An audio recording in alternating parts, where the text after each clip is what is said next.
What's going on, everybody? Welcome in Patreon subscribers to a Strikeout Beer. Little chat and bullshit with your pals Alan and Rapid Dave. I'm Rapid Dave. I'm Alan. Tonight, we're having Guinness, St. James Gate, Dublin, Ireland, 0 non-alcoholic draft, contains less than 0.5 alcohol by volume, malt beverage with natural flavors. To create Guinness 0.0, the St. James Gate brewers start by brewing Guinness exactly as they always have, using the same natural ingredients, water, barley, hops, and yeast, but gently removing the alcohol through a cold filtration method. The cold filtration process allows the alcohol to be filtered out without presenting thermal stress to the beer, protecting the integrity of its taste and character. The brewers then carefully blend and balance the flavors to ensure the distinctive flavor profile and taste characteristics of Guinness. The resulting product is a stout that is unmistakably Guinness, just without the alcohol, featuring the same dark ruby red liquor and creamy head, hints of chocolate and coffee. 0 or 0.05 ABV, 28 IBUs, average score of 3.14 out of 8,024 rankings on Untapped. Okay, cool. So we've had non-alcoholic beers before, and this is actually starting to be just a little bit of a trend for us. Some people have actually reached out and say, hey, what about non-alcoholic beers? We've had gluten-free beer requests, stuff like that. Yeah. So we're kind of making our ways around, and we picked up several beers for non-alcoholic reviews. This just happens to be the first one that we've done together. I've done, I think, Athletic Brewing a couple times, but we're actually going to have that tonight for the main show. So I'm looking forward to it. Yeah. And I shortchanged you a little bit on yours, but look at the head on it. The head is, it looks like a Guinness, right? Yeah. You look at it, it looks like a Guinness. Smells a little bit like a Guinness. Smells like a Guinness. It smells a little, it didn't have as much of a smell. Like it was kind of faded. And then the flavor is a little light. It is. And that's what you get with these non-alcoholic beers. It'll be like a hint. Almost like a water taste to it. And it's kind of what I've noticed, right? Like if it says an IPA, it tastes like a watered down IPA or something like that. But if you don't want to drink water and you don't want this, you want a non-alcoholic beer, this is an alternative to it where you can be sitting there thinking, hey, I'm drinking a beer, and you don't get all mouthy, sloppy, and falling out of your chair and shit. You know what I mean? I think it'd be fine. Well, you still get super mouthy and sloppy and fall out of your chair. You just don't have an excuse for it. Oh God! And then it's just the way you are. Boy, it climbs these walls. It looks so creamy and whatever, but it's kind of deceptive. It's not rich and creamy. No, it's not.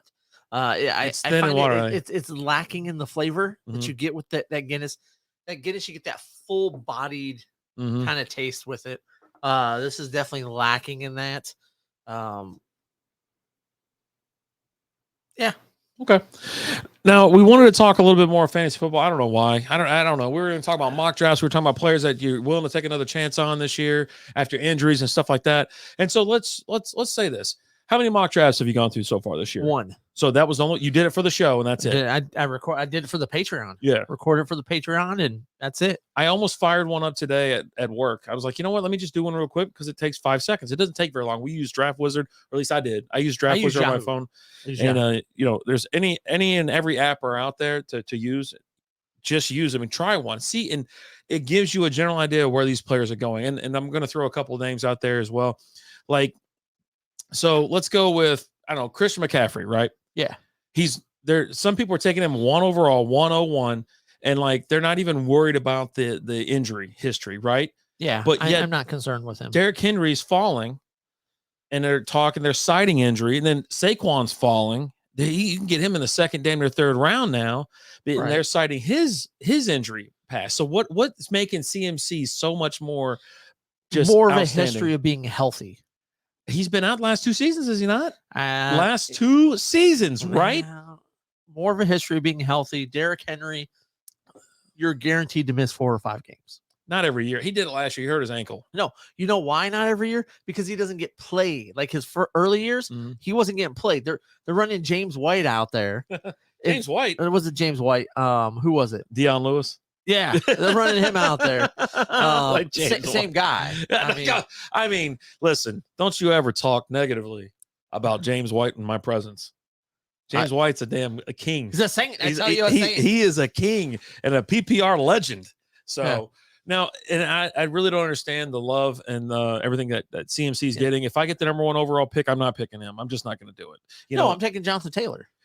that's exactly where I'm going to land. Yeah. I'm going to go JT all the way.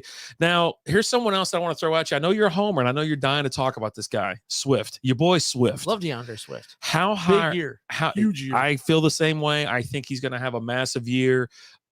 He's working on, if you could even work on it, he's working on staying healthy. That's what all the reports coming out, right? He's learning how to avoid to mitigate the risk, right? And take a hit without getting so much damage and things like that. He absorbed, I think he took like I think he was like rocking like 70% of like the share, like of the plays. Oh yeah, like no, last year he was when he's in the game. He started off a little bit slow, but started carrying the ball a lot more. I think that's even with Jamal Williams in the game. So like even with another back in there, he's still getting that share. Yeah. That's definitely a good split between the two of them. Both were seeing good play time, good play. Mhm. I think part of the stuff with Swift was he could have came back sooner last year. They just didn't rush him. They weren't concerned about getting him in there Well, or there's no anything reason, like right? that. You're not going anywhere, right? Right. And it was just one of those where, like, when they brought him back, it was a little bit of here you go. Let Here's the a kid little get bit. healthy, and then they kind of eased him back into it, Yeah. wanting to make sure the kid was going to be healthy, going to be good to go. Because he's still he super is- young. He is. He's third year in the league, I think. But This will be his he's third even year. younger than like rookies that are coming out this year by like 2 years. I think one of the top draft picks. I mean, if they were a 4-year player, then yeah. Yeah. But he's definitely someone that I have high on my radar. Where I'm drafting him yet, That was going to be my next question. I How don't- high will you go? I don't know because I haven't seen I haven't done enough mock drafts to see kind of where he's going. You don't know what his current ADP is? I don't necessarily always go off ADP because Well, that's where he's being most likely drafted. I know, but I'm just right now there's no ADP out there that's going to be good for me because we're so far out from when the season's going to begin, right? Yeah. So let me get closer to it, things like that. But I mean, I'm thinking you're probably looking at late first round, early second round for him. I think that's awfully I think that's higher than what he's been going. But let me tell you this right now, okay? So strength of schedule, RB rank or 7th, easy. He's got like the easiest schedule ever. Now his ECR is 14th, his best is number 7, his worst is 44. ADP of number 14, number 14 being drafted. So in a 12-team league, come back around, early second round. So like I said, late first round, early second round is where you're going to see this guy going. He's going to be taking on like almost like a CMC, a Alvin Kamara type role where he's going to be getting a good amount of runs, but he's also going to be catching a lot of passes. Okay. You threw me a little bit with the Kamara reference. I go, oh, so Mark Ingram's going to come in and take all the touchdowns? But, no. You know, I was waiting for it, but you didn't. Yeah, you didn't tell me. No. Okay. Just more of that. He's a backer you can get a lot of carries out or a lot of catches out of. So in PPRs, which is what we generally talk about. Oh yeah, it's always on PPR. And if you don't know, you ain't been high listening. on the PPR scale. Okay, for running back. All right, so let me throw another name at you. Saquon Barkley. We just talked about him. We compared him a little bit to CMC. Like, where exactly would you take a chance on Saquon, even though he's back 100% now, just like CMC? He's on a bad team, just like CMC. He's got the talent. CMC teams is better. The Panthers are a better team. Than the Giants. Who the hell's their quarterback? It probably end up being like Baker. Maybe. But they can't. Well, I heard this Deshaun Watson thing's going to get cleared up. He's like already settled with so many. Baker's not taking a snap for the Browns. Yeah. Don't get it twisted. He's not going to see the field at all. They excused him from mandatory, training camp and things, from mandatory OTAs and all that, because they're like, it's what's best for both parties. Because he's not going to play one snap for the Browns. I don't care if the Browns come begging and pleading. He's going to flip them the double birds and say, I'm out of here. Yeah. All right, here we go with Saquon. I'm back to Saquon. We're talking about him. Strength of schedule, RB ranking number 18. Draft, the ECR is 28. Best is 6. Worst is 57th. Quite a bit more of a variable there, or variance. And then ADP 23. Would you pick him up at his current ADP at 23? Sure, I was thinking in my head, late second, early third. That's exactly where I have him. That's kind of where he's at. but it's also going to kind of depend on how the draft goes, right? And who you're drafting with, who you're drafting with, and things like that. I probably pass on him in the second round. I gotta believe there's better talent out there for me that I is guaranteed. Say a 12-team league, so guaranteed. Pick number 24. You know, your top tight end's gone. They probably someone might have already broken the seal on quarterback. Maybe some dumbass out there picking Josh Allen in the second round. I thought you were gonna say John Cena. John Cena, and his name is John Cena. But you know, the number 24 pick. Because it doesn't matter. Well, if you have 24, you have 25. Right. So and I almost think like at that point, like to prove a point, I'm not picking him at 24. Like I'm just not doing it. We've done it before. But, where it's like I'm not doing it. I might almost bulk at him at 25. Like if I'm taking him in the third round, I kind of want a later pick in the third round, I think. But again, it's just going to depend on where everybody else is going. He's a player that I have almost earmarked, like I had Andrew Luck a few years ago when he came back, where I had him slated as a top 5 quarterback, and he was a top 5 quarterback. I think he was almost the number 1 quarterback that year in fantasy, if I remember correctly. Well, let's talk about let's say if you do get this pick, the pick is not around the horn on the way, you've got the number 1 pick, so you're getting that 14 and 15 pick.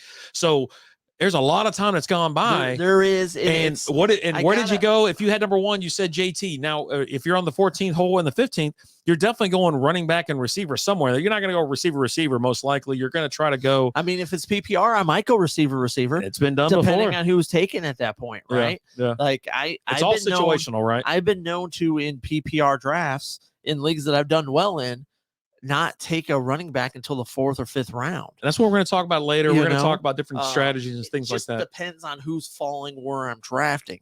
I don't want to reach in the early rounds. I want to take solid players that I know they're going to contribute. And especially if you're in a PPR format league, I have no problem going wide receiver.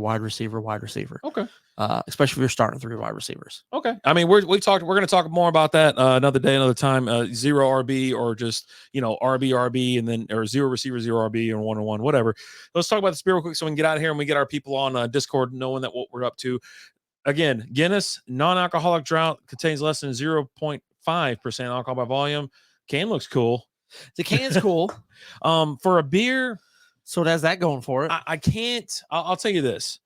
I can't sit here and say that this beer would be like, oh my God, it's supposed to taste just like an 8% beer or 5% beer or this and that. It gives you the look. Gives you the look. It just doesn't give you the taste or the smell. But a little bit more watered down. That's all it is. But you're drinking this beer as an alternative to, you want a beer. You want something that has a little bit of flavor or a beer-like taste. And so you decide you want to try it. And to me, it's like if I want a beer, I'm like, I want a Guinness, but I don't want any alcohol. Well, I'm just gonna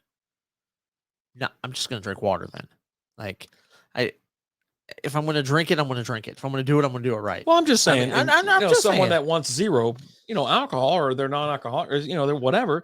This is like, to me, it gives an alternative to a beer, but you're shortchanging yourself. It's more of like and it's not like this thing is like not loaded with, I guess, was it got calories? It only has 60 calories. It's got 13 carbs, 1.1 grams of protein. So the calories ain't bad. 60 calories. I mean, that's pretty good for but it's not a Guinness, right? And if I'm drinking a Guinness, I'm drinking a Guinness. It says right here because I want a Guinness. I understand what it says. Yeah. Okay. I'm telling you. It says and Guinness I'm right on the telling can. you, no. For me, I don't mind. It's actually like, okay, well, is this something I'm going to drink all the time? No, but if I'm trying to stay where we're doing like, no drinking or something like that, and we're trying to like lose some weight or something, absolutely, I'm in on that. Now, if this is a beer, I'm like, oh yeah, I'm going out and I'm not drinking. I'm going to have me a Guinness. So, I understand, but I don't want to compare a non-alcoholic beer to an alcoholic beer. That seems a bit ridiculous. But for me, it's okay. It gives you a little bit of creamy feel, but it's very watery. Yeah.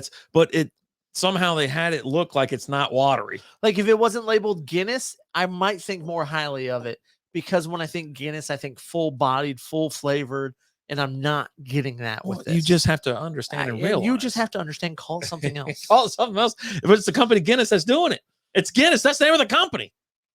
That's like yelling at, like, I don't know, Sam Adams because you pick up one of their fruity red ruby red or redbird beers and it doesn't taste like Sam Adams, like Boston lager. But Sam Adams is known for brewing all kinds of crazy ass. All Okay. right. As opposed to Guinness is known for Guinness. Okay. God. Guinness Anyways, is known for Guinness. so thanks so This much is for a being a Guinness. part of the Patreon. We really appreciate it. We're going to be knocking out a lot more of these non-alcoholic beer reviews, things like that. And we're going to be talking more fantasy football. There's, we're at the end of June. In about a week, you're going to be officially like a month away from the Hall of Fame game. It's so close. It's, you're starting to be able to just taste it. It's just right there. But more than this, you can taste this beer. So anyways, thank you so much. We really appreciate it. Go ahead and run us out of here. Hey, as always, I'm Alan. I'm Rapid Dave. I love you guys. Deuces.